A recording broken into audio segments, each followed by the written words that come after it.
Daily. Taste the Daily. Modi வந்து கட்டின்றான் Vijay, young man congratulations, நீங்கள் சாதிக்க முடியாத சாதிச்சிட்டீங்க, திமுகன்ற கோட்டையை தகர்த்துட்டீங்க, ரொம்ப சந்தோஷம், உங்களுக்கு முந்தைய அரசாங்கம் 10 லட்சம் கோடி கடனை வச்சுட்டு போயிடுச்சு, என்ன பண்ண போகிறீங்கன்னு கேட்டாராம். ரொம்ப கஷ்டமாக இருக்குன்னாராம்.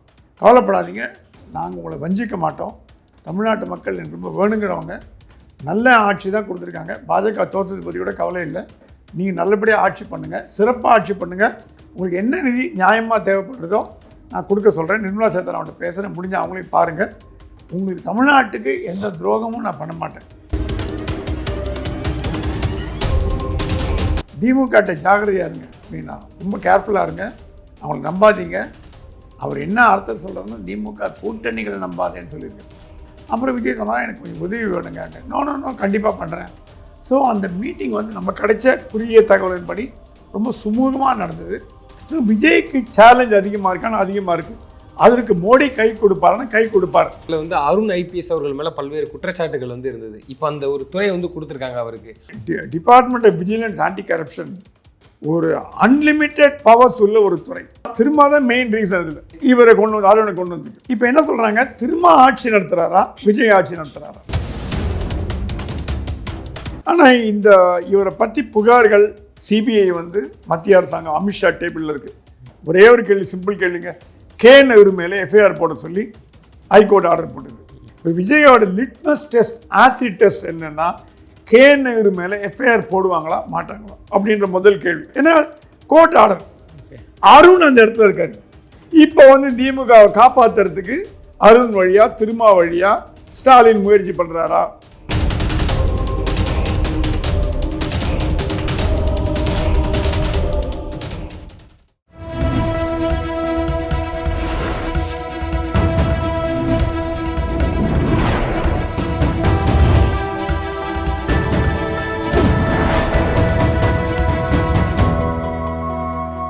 சேனல் 5 தமிழர்களுக்கு வணக்கம். இன்றைய நேர்காணல் நம்மோடு பேச இருப்பது மூத்த பத்திரிகையாளர் பிரகாசம் சுவாமி அவர்கள். சார் வணக்கம். சார் வணக்கம்.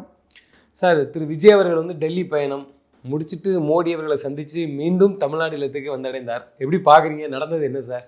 ரொம்ப சுமூகமான ஒரு பேச்சுவார்த்தைன்னு கேள்விப்படுறோம். டெல்லி தகவல்கள் ரொம்ப சந்தோஷமாக இருந்தது தான். விஜய் ரொம்ப சந்தோஷமாக வெளியில் வந்ததாக கேள்விப்படுறோம். ஆனால் மீடியாவில் மீட் பண்ணல. ஏன்னா அவர் எப்பவுமே மீடியாலாம் அந்த அளவுக்கு மோடி மாதிரி கிட்டத்தட்ட மோடி ஸ்டைலை ஃபாலோ பண்ணுறாரு. மோடி 20 ஆண்டு காலம் பத்திரிகைகளை ஒதுக்கி வச்சார், பேசவே இல்லை, இன்னும் பேச மாட்டேங்கிறார். விஜய்க்கு கொஞ்சம் அப்புறம் மீடியாவோட பேசலாம் அப்படிங்கிற நோக்கத்தில் இருக்கார். நாம் என்ன கேள்விப்படுறோன்னா, முதல்ல மோடி வந்து கட்டின்றாராம் விஜய், யங் மேன் கங்க்ராச்சுலேஷன்ஸ், நீங்கள் சாதிக்க முடியாத சாதிச்சிட்டீங்க, திமுகன்ற கோட்டையை தகர்த்துட்டீங்க, ரொம்ப சந்தோஷம். அட்லீஸ்ட் மோடி எப்பவுமே உள்ளொன்று வைத்து புறமொன்று பேசாதவர், எது வந்தாலும் ஃப்ராங்காக டக்குன்னு பேசுகிறவர். அவர் ஆளுங்கட்சி எதிர்கட்சி அதெல்லாம் பார்க்க மாட்டார். நேற்று கேரளா சீஃப் மினிஸ்டர்கிட்ட அவ்வளோ அன்பு அளவில் இருக்கார். கேரளாவுக்கு என்ன பண்ணு சொல்லுங்கள், கேரளா எனக்கு பிடித்தமான ஒரு ஸ்டேட்டு. காங்கிரஸ் சீஃப் மினிஸ்டருங்க, அவர்கிட்ட போய் உங்களுக்கு என்ன ஒன்று பண்ணுங்கன்னு கேட்டப்போ அவரே நெகிழ்ந்து போய் சொன்னாராம், இந்த மாதிரி பிரைம் மினிஸ்டர் நான் பார்த்ததே இல்லைன்னு. விஜயோட மீட்டிங்கில் சொன்னாராம், யங் மேன் நல்லா பண்ணீங்க, பிரமாதமாக பண்ணுங்கள், உங்களுக்கு என்ன உதவி வேணும் கேளுங்க. சொன்னாராம் வந்து மேகதாதுன்னாராம், உங்கள் கூடயே காங்கிரஸ் இருக்காங்களே அப்படின்னாராம். ஆமாம், காங்கிரஸ் இருக்காங்க, அவங்களும் எதிர்ப்பு தெரிவித்தாங்க. பட் இது வந்து தமிழ்நாடு காங்கிரஸ்னால் ஒன்றும் பண்ண முடியாது, இது வந்து ஆல் இண்டியா லெவலில் பண்ணோம். மோடி சொன்னால், நியாயத்துக்கு நான் என்றைக்குமே விரோதமாக நிற்க மாட்டேன். தமிழ்நாடு நலன் வந்து கெடுக்கப்படுகிறது என்றால் அதை நான் பார்த்துட்டு இருக்க மாட்டேன். நான் கர்நாடகாவில் பேசுகிறேன், கண்டிப்பாக பேசி நான் தமிழ்நாட்டுக்கு நீதி வழங்குவேன்னா கண்டிப்பாக வழங்குவேன். ஆளுங்கட்சி எதிர்கட்சின்னு இல்லாமல் தமிழ்நாட்டு மக்களுக்கு நான் பண்ணுவேன். நிச்சயமாக சார். இப்போ நீங்கள் சொன்ன மாதிரி இது ராகுல் காந்தி அவர்கள் பேசினா அந்த மாநில முதல்வர் கேட்பாரா, திரு மோடி அவர்கள் சொன்னதான் கேட்க முடியும்? இது யார்கிட்ட பேசினா கரெக்டாக இருக்குங்கிற இல்லை, இது அஃபிஷியலாக பார்த்தீங்கன்னா பிரைம் மினிஸ்டர் தான் வந்து நாட்டின் தலைவர். இப்போ அடுத்த பாயிண்ட்டுக்கு வரேன். நாட்டின் தலைவர் அவர்கிட்ட சொன்னாராம், அப்புறம் எனக்கு நிதி உதவி வேணும்னு கேட்டாராம். அவர் சொன்னாராம், உங்களுக்கு முந்தைய அரசாங்கம் 10 லட்சம் கோடி கடனை வச்சுட்டு போயிடுச்சு, என்ன பண்ண போகிறீங்கன்னு கேட்டாராம். ரொம்ப கஷ்டமாக இருக்குன்னாராம். கவலைப்படாதீங்க, நாங்கள் உங்களை வஞ்சிக்க மாட்டோம், தமிழ்நாட்டு மக்கள் எனக்கு ரொம்ப வேணுங்கிறவங்க, நல்ல ஆட்சி தான் கொடுத்துருக்காங்க, பாஜக தோற்றத்தை பற்றி கூட கவலை இல்லை, நீங்கள் நல்லபடியாக ஆட்சி பண்ணுங்கள், சிறப்பாக ஆட்சி பண்ணுங்கள், மக்களுக்கு நல்லது பண்ணணுன்னு இருக்கீங்க, பாராட்டுகள், உங்களுக்கு என்ன நிதி நியாயமாக தேவைப்படுறதோ நான் கொடுக்க சொல்கிறேன். நிர்மலா சீதாராமன் பேசுகிறேன், முடிஞ்ச அவங்களையும் பாருங்கள். உங்களுக்கு தமிழ்நாட்டுக்கு எந்த துரோகமும் நான் பண்ண மாட்டேன். பாஜக வரல நீங்கள் வந்தேங்கிறதுனால நான் உங்களுக்கு வந்து கெட்டது பண்ணுவேன்னு நினைக்காதீங்க. ஐ லவ் தமிழ் பீப்புள், தமிழுக்கு நிறைய பண்ணித்தரேன். நீங்கள் ஸ்பெசிஃபிக் ப்ராஜெக்ட் அனுப்புங்க. மெட்ரோவை நான் முடிச்சு கொடுத்துறேன், நோ ப்ராப்ளம். எய்ம்ஸும் முடிச்சு கொடுத்துறேன். எய்ம்ஸ் சொன்னால் எய்ம்ஸ் அவன் நாடகம்லாம் போட்டாங்க, அந்த நாடகம்லாம் பலிக்கலை, மக்கள் புரிஞ்சு போச்சு. திமுகட்ட ஜாகிரதையாக இருங்க அப்படின்னா, ரொம்ப கேர்ஃபுல்லாக இருங்க, அவங்களை நம்பாதீங்க. அவர் என்ன அர்த்தம் சொல்கிறதுன்னா, திமுக கூட்டணிகளை நம்பாதேன்னு சொல்லியிருக்காரு. அது அப்படி ஒரு மாதிரி ஆப்போசிஷன்ற மாதிரி பேசியிருக்கார். நம்ம டீட்டெயில் ஃபுல்லாக தெரியல. அப்புறம் விஜய் சொன்னால் எனக்கு கொஞ்சம் உதவி வேணுங்கன்னு. நோ கண்டிப்பாக பண்ணுறேன். ஸோ அந்த மீட்டிங் வந்து நம்ம கிடைச்ச குறுகிய தகவலின்படி ரொம்ப சுமூகமாக நடந்தது. விஜயும் ரொம்ப ஹாப்பி ஆகிட்டார். இப்போ ராகுல் சோனியா பார்க்க போகிறாங்க. நீங்கள் கேட்டுக்கள் இங்கே தான் வருது. ராகுல் விஜய்க்கு பண்ணுவாரா, டிகே சிவகுமாருக்கு பண்ணுவாரா அப்படிங்கிற கேள்வி தொக்கி நிற்குது. ஏன்னா இது விஜயும் காங்கிரஸ் ஆதரவாளர்கள், விஜயோட கேபினெட்டில் காங்கிரஸ் அங்கம் வைக்குது. ஸோ ஆல்மோஸ்ட் காங்கிரஸ் ரூல் மாதிரி தான். கர்நாடகாவில் காங்கிரஸ் ஆட்சி. இன்னொரு பெரிய டேஞ்சர் வரப்போது. இப்போ நாளைக்கு சிவகுமார் முதலமைச்சராக பதவி இருக்கிறார். நாளைக்குள்ளே பதவி ஏற்றார்னா தமிழ்நாட்டுக்கு துரோகம் பண்ணுவார். மேகதாது ஃபுல்லாக அவங்கெல்லாம் கன்னட வெறியர்கள், தப்பாக எடுத்துக்கிறீங்க. அந்த மாதிரி ஒரு வெறி பிடிச்சவங்க. வாட்டல் நாகராஜ் இருந்தார், தமிழ் சினிமாலாம் கொளுத்துவார். ஸோ நம்ம அந்த மாதிரிலாம் பண்ணுறது, நம்ம ஐங்காறு பேக்கெல்லாம் ஒழுங்கானுங்க, நம்ம நியாயமாக இருக்கும். இது அப்பப்போ போராட்டம் பண்ணும். ஆனால் காவேரி மேட்டரில் ஒரு சொல்யூஷனே கிடைக்கல. அது மோடியும் குறை சொல்லணும். 15 வருஷமாக ஒன்றுமே பண்ணல அவர். காவேரி மேட்டரில் 12 வருஷமாக எதுவுமே பண்ண மாதிரி தெரியல. ஸோ விஜய் வந்து ஸ்டாலின் வந்து எல்லாத்தையுமே அரசியலாக்கணும், விஜய் அரசியலாக்கணும். ஸ்டாலின் வந்து காவேரி அரசியல், நீட் அரசியல், இந்திய அரசியல், எய்ம்ஸ் அரசியல், எல்லா அரசியல் பண்ணாங்க. விஜய் சொன்னாலும் தமிழ்நாட்டுக்கு துரோகம் இணைக்கிறாங்க கர்நாடகாவில், அது நீங்கள் கொஞ்சம் பார்த்து பண்ணுங்க. ஏன்னா இல்லை நான் பண்ணிடுறேன் இருக்காரு. இப்போ ராகுல்கிட்ட போய் சொல்லுவார். ராகுல் என்ன பண்ண போகிறாங்கிறத பொறுத்தே ராகுல் சிவகுமார் இந்த வேலைலாம் பண்ணாதீங்க. ஜோசப் விஜய் நல்ல நம்மால் நம்ம கூட்டணி கட்சிக்காரர், அவருக்கு துரோகம் பண்ணாதீங்கன்னு சொன்னார்னா நியாயம். இல்லை 2 பக்கமும் பேசாமல் விலகி போயிட்டார்னா காங்கிரஸ் எக்ஸ்போஸ் ஆகிடும் தமிழ்நாட்டில். பாஜக மேலே கோவமே கிடையாது. ஏன்னா பாஜக வந்து கர்நாடகாவில் பாஜக ஆண்டுதுன்னா நீங்கள் சொல்கிற மாதிரி பாஜக துரோகம் பண்ணிடுச்சுங்க, ஆளுங்கட்சி எதிர்கட்சி இந்த பிரச்சனைலாம் சொல்லலாம். அங்கேயும் காங்கிரஸ், இங்கேயும் காங்கிரஸ். இங்கே காங்கிரஸ் கூட்டணி, அங்கே காங்கிரஸ் முழு ஆட்சி. ராகுல் சோனியாவை என்ன பண்ண போகிறாங்க? விஜய்க்கு ஆதரவாக இருப்பாங்களா, விஜய்க்கு தமிழ்நாட்டுக்கு துரோகம் பண்ணுவாங்களா? ஆல்ரெடி காங்கிரஸ் தமிழ்நாட்டில் தொடை தெரியப்பட்டது, 5 தான் வந்திருக்கு. இப்போ 20, 30 நாங்கள் எல்லாம் பிடிக்கிச்சு. திருப்பி தமிழ்நாட்டுக்கு துரோகம் பண்ணுவாளாங்கிறது. ஆனால் காங்கிரஸுக்கு எதிரிகளே இல்லை. பாஜக ஊமையாக போச்சு. திமுக அப்படி அப்பப்போ பண்ணுது, அது விஜய் எதிர்க்கிறதுலே நோட்டமாக இருக்குது. அதிமுக சுக்குநூறாக உடஞ்சி போச்சு. ஸோ காங்கிரஸ் எதிர்ப்பதற்கு ஒரு சக்தி தமிழ்நாட்டில் இல்லை. அதனால் காங்கிரஸ்கார காலை தூக்கி விட்டு போகிறான், எங்களை யாரும் கேட்க முடியாது அப்படின்னு. ஆனால் விஜய் ஒரு நேர்மையாக அரசியல்வாதியாக இருந்தால் அவர் சொன்னா பாஜகவுக்கும் தாவேக்காவுக்கும் பிரச்சனை இருக்கலாம், அது தப்பு கிடையாது. மத்திய அரசாங்கத்துக்கு மாநில அரசாங்கத்துக்கும் பிரச்சனை இருக்கக்கூடாது. ஏன்னா நிதி உதவி அவங்க தான் கொடுக்க போகிறாங்க. இப்போ தத்தளிச்சிட்டு இருக்கு விஜய் கவர்மெண்ட். அவங்க போன ஆட்சியில் வாங்கின கடன்கள் தலைக்கு மேலே ஏறி போச்சு. எந்த நல்ல காரியம் விஜய் கேட்குறாங்க, ஏன் நிறைவேற்றல சட்டியில் இருந்தால் நாற்பேல் வரும்.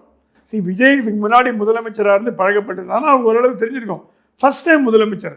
ஏங்க ஃபைலை பார்க்காம எப்படிங்க எவ்வளோ பணம் இருக்குன்னு சொல்ல முடியும்? முதலமைச்சராக வரதுக்கு முன்னாடியே விஜய்க்கு இந்த கணக்கில் இவ்வளோ பணம் இருக்குது, அந்த கணக்கில் அவ்வளோ பணம் இருக்குது, இவ்வளோ பேலன்ஸ், இவ்வளோ டியூன்னு தெரியுமா? பொதுவாக தெரிஞ்சுக்கலாம்.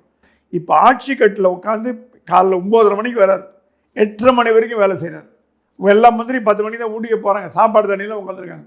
ஏன்னா 8:30 மணி வரைக்கும் இவர் உட்காந்துருக்காரு, சிஇஓ மாதிரி வேலை செய்கிறார். ஸோ விஜய்க்கு சேலஞ்ச் அதிகமாக இருக்கான்னு அதிகமாக இருக்குது. அதற்கு மோடி கை கொடுப்பாரான்னா கை கொடுப்பார். சோனியா காந்தியும் ராகுல் காந்தி கை கொடுப்பாராங்கிறத நம்ம போக தான் பார்க்கணும். நிச்சயமாக சார். அதே நேரத்தில் வந்து அருண் ஐபிஎஸ் அவர்கள் மேலே பல்வேறு குற்றச்சாட்டுகள் வந்து இருந்தது. இப்போ அந்த ஒரு துறை வந்து கொடுத்துருக்காங்க அவருக்கு, அதுவே பேசு பொருளாக இருக்குது சார். அதில் என்ன சார் நடந்திருக்கு? Department of vigilance anti corruption ஒரு அன்லிமிட்டெட் பவர்ஸ் உள்ள ஒரு துறை. எல்லா அரசாங்க அதிகாரிகள், எல்லா அரசாங்க செயலாளர்கள், எல்லா அதிகாரிகளையும் கட்டுப்படுத்துகிற துறை இது. வந்து மொட்டை கடிதாசு பேரில் கூட எஃப்ஐஆர் போட முடியும். பவர்ஃபுல், கமிஷனரோட பவர்ஃபுல், டிஜிபிக்கு ஆல்மோஸ்ட் ஈக்குவல் ரேங்க்கு. அந்த லஞ்ச ஒழிப்புத்துறை. ஆமாம், லஞ்ச ஒழிப்புத்துறைங்கிறது எங்கே வேணால் ரெய்டு விடலாம். கவர்மெண்ட்டில் ரெய்டு விடலாம், எந்த ஆஃபீஸில் வேணால் ரெய்டு விடலாம், ப்ரைவேட்டில் ரெய்டு விடலாம். கவர்மெண்ட் ஆஃபீஸர் பேரில் ப்ரைவேட்டில் உங்கள் வீட்டில் எங்கள் வீட்டு ரெய்டு விடலாம். அன்லிமிட்டெட் பவர்ஸ் உள்ள துறை, ரொம்ப சென்சிட்டிவான ஒரு துறை. இது என்ன ஆச்சு, எஃப்ஐஆர் இதுக்கு முன்னாடி இருந்தவங்க என்ன பண்ணியிருந்தாங்க, எஃப்ஐஆர் போடுறதுக்கு ஒரு காசு, போடாமல் இருக்க ஒரு காசு, அந்த மாதிரிலாம் பண்ணியிருந்தாங்க. இது அந்த மாதிரி ஒரு துறையில் போடுறதுக்கு எல்லா கவர்மெண்ட் அஃபீஷியல்ஸும் செக்ரட்டரிஸும் இப்போ பயந்து போய் உட்காந்துட்டு இருக்காங்க. ஏன்னா இவரோட முன் உதாரணம் எல்லாருக்கும் தெரியும். வாராகி மேலே குண்டர், சவுக்கு சங்கர் மேலே குண்டர், ஒரு பில்டர் மேலே சிவில் டிஸ்பியூட். சுதீஷும் ஒரு பில்டருக்கும் சண்டை. சுதீஷ் போய் இவரை பார்த்துருக்கான். சுதீஷ் அப்பா திமுகவோட நெருக்கமாக இருந்தார். அவர் பார்த்துருக்கார். பார்த்த உடனே கூப்பிட்டு கேட்டிருக்காங்க. ஏதோ டீல்லாம் பேசியிருக்காங்க. 3 ஃப்ளாட்டு 2 ஃப்ளாட்டு எல்லாம் கேட்டிருக்காங்க. என்னமோ சம்திங் நடந்தது, என்னன்னு தெரியல நமக்கு. அந்த ஆளை குண்டு சட்டத்தில் போட்டாங்க. சுப்ரீம் கோர்ட், ஹைகோர்ட் குட்டி வச்சு சிவில் டிஸ்பியூட்டில் எங்களை கொண்டு போடுவீங்களா, என்ன பேக்ரவுண்டு, என்ன படிச்சிருக்கீங்க, என்ன போட்டு வாங்க. இன்றைக்கி என்ன ஆயிருக்கு, அருண் போயிருக்கார் ஹைகோர்ட்டுக்கு. நேற்று ஹைகோர்ட்லேருந்து போன சம்மன்ஸ் கொடுக்க ஆளுங்கள் 3 மணி நேரம் காக்க வச்சுருந்தாராம். இன்றைக்கி Lakshmi Narayanan J and justice GR Swaminathan J 2 நீதிபதிகளும் அவர் 2 மணி நேரம் உட்கார வச்சுட்டு கேஸ் அட்ஜாயின் பண்ணிட்டாங்க, திருப்பி கொடுத்துட்டாங்க.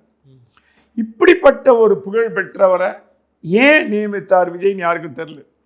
இதில் என்னன்னா, இதில் இவர் மட்டும் இல்லை, ஆம்ஸ்ட்ராங் கொலை வழக்கில் என்கவுண்டரில் சம்பந்தப்பட்ட ஒரு அதிகாரிக்கும் முக்கியமான ஒரு பொறுப்பு தர கொடுத்துருக்காங்க. இது எல்லாமே ஒரு சமூகத்தை சேர்ந்தவங்களோ அப்படின்னு ஒரு சந்தேகம் வருது. சமூகத்தின் இப்போது வீரமணி சொல்கிறார், பார்ப்பனருக்கு ஏன் கொடுக்கிறீர்கள், பிராமின்ஸுக்கு ஏன் கொடுத்தீங்க, வெங்கட்ரமணன் பிராமின், ரமேஷ் பிராமின்னா இந்தியங்க, தமிழங்க.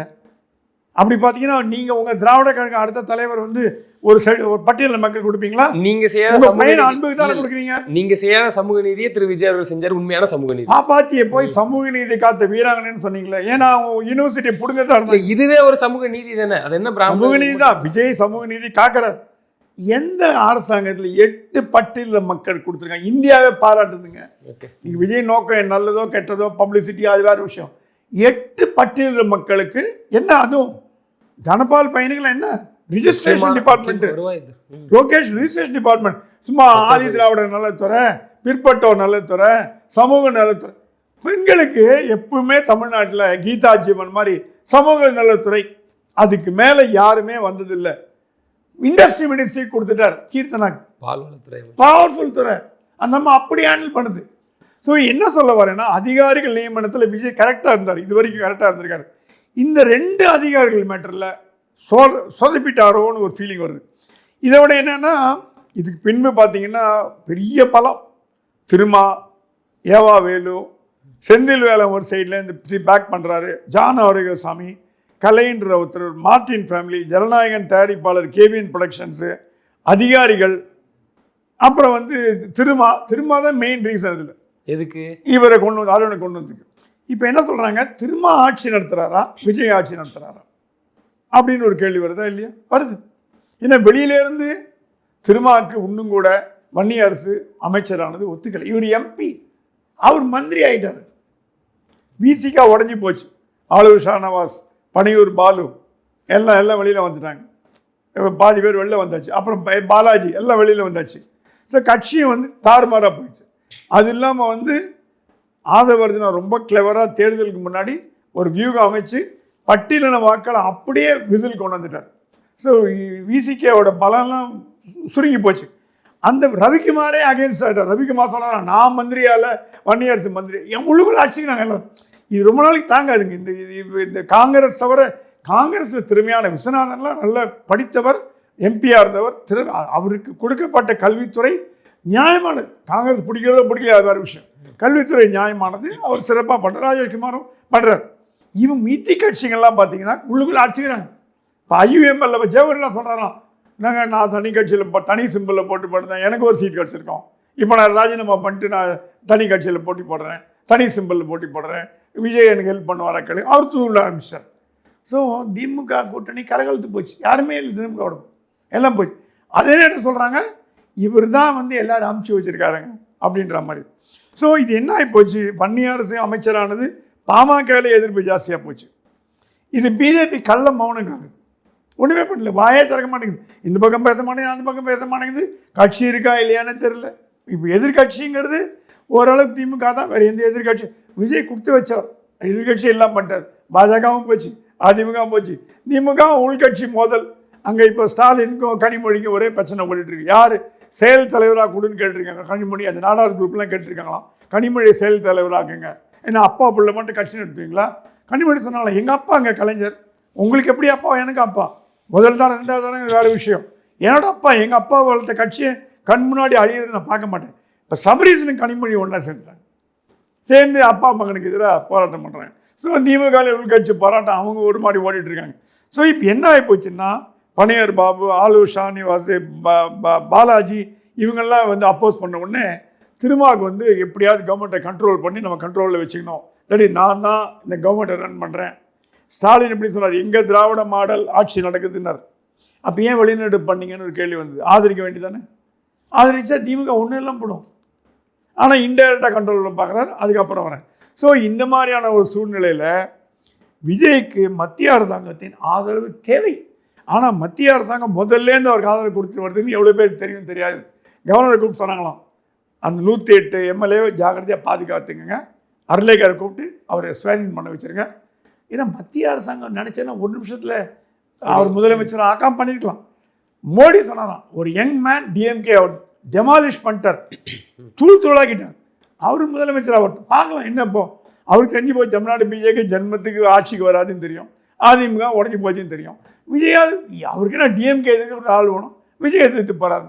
ஸோ எங்கே வரோம்னா சுற்றி முற்றி பாஜக தாவேகா எப்படி இருந்தாலும் மத்திய அரசாங்கம் மாநில அரசாங்கம் இணைந்து செயல்பட்டு விஜய் புத்திசாலித்தனமாக மத்திய அரசாங்கத்தின் நிதியை பெற்று தமிழ்நாடு சிறந்த மாநிலமாக்குவார்னா கண்டிப்பாக செய்வார். ஏன்னா அவருக்கு எந்த விதமான தீய சக்தியோ பணம் சேர்க்கணுமோ காசு அவர் பார்க்காத பணம் கிடையாது. எல்லா மந்திரிகிட்ட சொல்லிட்டாராம், எவனாவது லஞ்சம் வாங்கினீங்க தெரிஞ்சது அடுத்த நிமிஷம் என்னை பார்க்காதீங்க, அடுத்து 3வது நிமிஷம் உங்களை மந்திரி பதவி தூக்கிடுவேன், வாணி கொடுத்துட்டாராம். நீங்கள் மட்டும் இல்லை, உங்கள் கூட இருக்கிறவன் கட்சிக்காரன், எம்எல்ஏ, எம்பி, அப்புறம் வந்து எம்பிங்கிற எம்எல்ஏ, மாவட்ட தலைவர், பிஏ, பிஆர்ஓ எல்லோரும் ஸ்க்ரூட்டனைஸ் பண்ணி, முன்னெல்லாம் மந்திரி அவன் இஷ்டத்துக்கு பிஏ போட்டுருந்தான், எல்லாம் என் ரூம் அனுப்பிட்டாராம். இப்போ எல்லா மந்திரியும் ஃபைலை கொண்டு போய் கொடுக்குறாரு விஜய்கிட்ட. சார் இவர் பிஏ போஸ்ட் அப்ளை பண்ணுறாரு, இவர் ப்ரைவேட் செக்ரட்டரி அப்ளை பண்ணுறாரு, இவர் பிஆர்ஓ அப்ளை பண்ணுறாரு. உடனே அதை வச்சு இன்டெலிஜென்ஸ் வச்சு செக் பண்ணி அஸ்ராகாருக்கு வச்சு நல்ல பேக்ரவுண்டாக இல்லையா, லஞ்சம் வாங்கினா போன கவர்மெண்ட்டில் என்ன கனெக்ட் இருக்கா, இத்தனையும் பண்ண தான் அப்ரூவல் கொடுக்குறாரு. அப்படி ஒரு திறமையான நிர்வாகத்தை கொடுக்கணும்னு நினச்சி ஆசைப்படுறவருக்கு மோடி தயவு இருந்ததுன்னா சிறப்பாக கொண்டு போயிடுவார்னு நினைக்கிறேன். அருண் ஐபிஎஸ் அவர்களுக்குள்ள முக்கியமான ஒரு சில ஃபைல்லாம் வந்து அமித்ஷா கிட்ட இருக்குது, அமித்ஷா டேபிளுக்கு போயிருக்குங்கிறாங்களா. ஒருவேளை அவர் உள்துறை அமைச்சராக இருக்கிறதுனால இதில் ஒரு மாற்றத்துக்கான ஒரு தேவையை மத்திய அரசு மூலமா இல்லைங்க. இது நிறைய ப்ராப்பர்ட்டி மேட்ரு, பென்ஸ் காரு, ஆடி, மர்சிடிஸ் பென்ஸ் அந்த மேட்டர்லாம் கூட வருது. எனக்கு எவ்வளோ தூரம் உண்மைன்னு தெரியல. ஆனால் இந்த இவரை பற்றி புகார்கள் சிபிஐ வந்து மத்திய அரசாங்கம் அமித்ஷா டேபிளில் இருக்குது. அந்த மேட்டரும் பேசியிருக்கலாம், நமக்கு தெரியாது. ஏன்னா அவர் சொல்லியிருக்கலாம், ஜாகிரதையாக இருங்க, அதிகாரிகள்கிட்ட திமுக அதிகாரிகள்லாம் கொண்டு வராதிங்க, நீங்கள் ப்ரெஷர் போட்டு திரும்ப உள்ளே கொண்டாந்து பார்த்துட்டு டோரை திறந்தீங்கன்னா அப்போ திருப்பி டிஎம்கே கவர்மெண்ட் 2 மாதிரி ஆகிடும் அப்படின்ற அட்வைஸ் கொடுத்துருக்கலாம், நமக்கு தெரியாது. ஆனால் அமித்ஷா கிட்டேருந்து தகவல் போயிருக்கு இந்த மாதிரி சிபிஐ என்கொயரிலாம் பண்ணுறாங்கன்னு. சிபிஐ என்கொயரி எப்படி, இப்போது ஒரே ஒரு கேள்வி, சிம்பிள் கேள்விங்க, நேரு மேலே எஃப்ஐஆர் போட சொல்லி ஹைகோர்ட் ஆர்டர் போட்டது. போன ஆட்சியில் போடல, ஏன்னா போட முடியாது, டிஎம்கே மந்திரி. அப்புறம் தேர்தல் வந்தது, அப்புறம் வந்து காபந்து சர்க்கார் வந்து பண்ண முடியல, இப்போ வந்து விஜய் சர்க்கார் வந்திருக்கு. இப்போ விஜயோட லிட்மஸ் டெஸ்ட், ஆசிட் டெஸ்ட் என்னென்னா, நேரு மேலே எஃப்ஐஆர் போடுவாங்களா மாட்டாங்களா அப்படின்ற முதல் கேள்வி. ஏன்னா கோர்ட் ஆர்டர், அருண் அந்த இடத்துல இருக்காரு, கொண்டு வந்து திரும்ப இப்போ வந்து திமுகவை காப்பாற்றுறதுக்கு அருண் வழியா திருமா வழியா ஸ்டாலின் முயற்சி பண்ணுறாரா? அப்போ விஜய் கவர்மெண்ட் வந்து டிஎம்கே 2வா 0.2வா வெர்ஷன் 2வா அப்படின்ற கேள்வி வரும். இல்லை தைரியமாக அருணை கூப்பிட்டு அருண் நேரு மேலே எஃப்ஐஆர் போடுங்க அப்படின்னு சொல்லி அருண் எஃப்ஐஆர் போட்டார்னா ஹேட்ஸ் ஆஃப். அப்போ வந்து நீங்கள் சொல்லலாம், எந்த அதிகாரியாக இருந்தால் நமக்கு என்னப்பா, நம்ம சொல்கிற பேசக்கூடிய அதிகாரி. இப்போ அஸ்ராகர்லாம் வந்து இன்டெலிஜென்ஸ் அந்த மாதிரி வராது, 10 பைசா பணம் வாங்க மாட்டார். நேர்மைக்கு எடுத்துக்காட்டு அஸ்ராகர், எதுக்கும் துணிஞ்சவர், அந்த மாதிரி ஒரு அதிகாரிகள். ஆனால் இப்போ இருக்கிற அதிகாரிகளில் இப்போ தலைமை செயலாளர் சாய்குமார் அன்கரப்ட், அவர் ஆச்சு ஆகஸ்ட் ரிட்டையர் ஆகிறார், ஒரு ஐஏஎஸ் அதிகாரி எப்படி இருக்கணுங்கிறது எடுத்துக்காட்டு சாய்குமார். டிஜிபி சந்தீப் ராய் ரத்தோட் பரம்பரையிலே பணக்காரர். அவருக்கு ஒரு gift கொடுத்தா கூட வாங்க மாட்டார். ஸ்வீட் பேக்கெட் வந்தால் கூட ஒரு கிள்ளல் எடுத்துன்னு போம்பார். நீதி நேர்மைக்கு நியாயப்பட்ட அதிகாரிகள் சந்தீப் ராய் ரத்தோட் டிஜிபியும் இவங்களும். இப்போ டிஜிபி போட போகிறாங்க, யாரை போட போகிறாங்கன்னு தெரியல. ஸோ அப்படிப்பட்ட அதிகாரிகள் இருக்கும் பொழுது சில நிறைய இப்போயோ கார்பரேஷன் கமிஷனராக இருந்தார் குமரகுருபரன். அவர் மேலே என்னெல்லாம் அக்யூசேஷன் வந்துன்னு உங்களுக்கு தெரியும். என்கொயரி பண்ணுறேன். அவருக்கு ப்ளம் போஸ்ட்டில் உட்கார வச்சது காரணம் திருமா. எல்லாமே இப்போ திருமா கவர்மெண்ட்டை ரன் பண்ணுறாரா, விஜய் கவர்மெண்ட்டை ரன் பண்ணுறான்னு ஒரு கேள்வி வருதா இல்லையா? பப்ளிக் டிஸ்கஷனில் வரும். விஜய் என்னதான் திறமையாக செயல்பட்டால் கூட இந்த சிறு சிறு கலைகளெல்லாம் எடுத்தால் தான் திரும்ப ஐயா நீங்கள் ஆதரவு கொடுக்குறீங்களா, அத்தோடு நிறுத்திங்க. எங்கள் அட்மினிஸ்ட்ரேட்டிவ் தலையிடாங்க. எங்களுக்கு அமைச்சர் இருக்காங்க, புஷி ஆனந்த் இருக்காரு, வெங்கட்ராமன் இருக்காரு, எல்லாரும் அட்வைசர் போட்டாங்க. 2 பேர் ஜான் ஆரோக்கியம் போட்டிங்க, அட்வைசர்ஸ் இருக்காங்க. நான் பார்த்துக்கிறேன். நீங்கள் உங்களோட அட்வைஸ் கொடுக்கறது நிறுத்துங்க, ப்ரெஷர் போடாதீங்கன்னு சொல்கிற அளவுக்கு விஜய் துணிவாக இருந்தார்னா கண்டிப்பாக அவரை பாராட்டலாம். ஆனால் சிபிஐ என்கொயரி வரத்துக்கான வாய்ப்பு இருக்கிறதா நம்ம கேள்விப்படுறோம். இது பத்திரிகையாளர் மீது நடவடிக்கை எடுத்தனால பேச்சு சுதந்திரத்தையே திமுக தோற்றதுக்கு மெயின் காரணம் அதிகாரிகள். உதயச்சந்திரன் இவங்க இன்னும் சில திமுக அதிகாரிகள். இவங்களால தான் உதயச்சந்திரன் என்ன பண்ணாருங்க, மத்திய அரசாங்கம் 10,000 கோடி கொடுத்தது ஒரு அன்கிளைம் ஃபண்ட்ஸ்ன்னு. அந்த ஃபண்ட்ஸை பிடிஆர் இருந்த வரைக்கும் ஒரு தனியார் வங்கியில் போட்டு வச்சுருந்தார். பிடிஆர் போயிட்டு தங்கம் திறந்தோடனே அந்த பணத்தை எடுத்து மத்திய அரசாங்கம் 10,000 கோடி எடுத்து இவர் மகளிர் உரிமைத்துறை கொடுத்துட்டார். உதயச்சந்திரன் ஃபினான்ஸ் செக்ரட்டரியா அந்த தங்கம் திறந்ததை கேட்க முடியல. அது டெல்லியில் இப்போ மாட்டிக்குது, என்கொயரி மாட்டிக்குது. இதெல்லாம் மாட்டிக்கும் பொழுது யார் தலைமையேற்பாங்க, யார் தலையில் விழும்? விஜய் தலையில் தான் விழும். ஏன்னா அவர் ஆட்சி தான் நடக்குது. ஸோ விஜய் கொஞ்சம் ஜாகிரதையாக இருக்கணும், நம்மளை அன்பு வேண்டுகோள். நிச்சயமா சார். தொடர்ந்து தங்களை கருத்துக்களை பயந்தமைக்கு நன்றி. நன்றி.